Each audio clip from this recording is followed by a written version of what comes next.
نحمد الله تعالى ونصلي على رسوله الكريم أما بعد বিতর্কিত একটি নির্বাচনের পরবর্তী আজকের এই 11 দলীয় প্রতিবাদ সমাবেশে উপস্থিত সংগ্রামী সভাপতি, সংগ্রামী সমাবেশ, আমরা আশা করেছিলাম বহু রক্ত, জীবন, অনেক অশ্রু আর ঘামের বিনিময়ে অর্জিত জুলাই বিপ্লব পরবর্তী বাংলাদেশের মানুষ তাদের ব্যালটের অধিকার ফিরে পাবে, কিন্তু দুর্ভাগ্যজনকভাবে 12ই ফেব্রুয়ারি মানুষের ব্যালটের অধিকারের সাথে নির্মম তামাশা করা হয়েছে।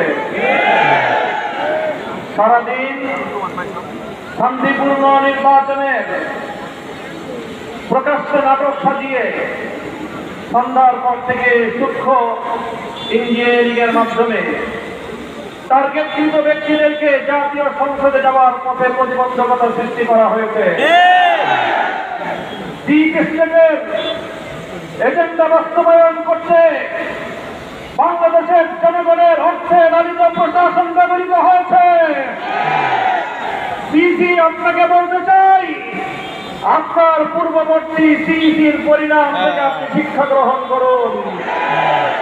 আমরা যে আপত্তি জানিয়েছি, সঠিক তদন্তের মাধ্যমে জনগণের ব্যালটের অধিকার যদি ফিরিয়ে না দেন, বাংলার মানুষ জোর করে তাদের অধিকার কেড়ে নেবে ইনশাআল্লাহ।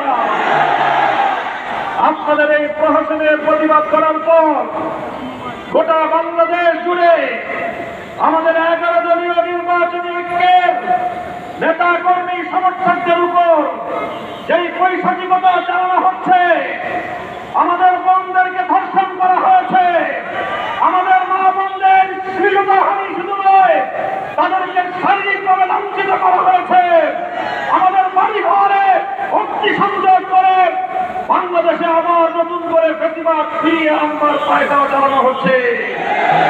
মনে রাখবেন, রক্ত দিয়ে যে জুলাই বিপ্লব হয়েছে, সেই বাংলাদেশে আর কোনদিন প্রতিবাদ ফিরে আসতে পারবে না ইনশাআল্লাহ।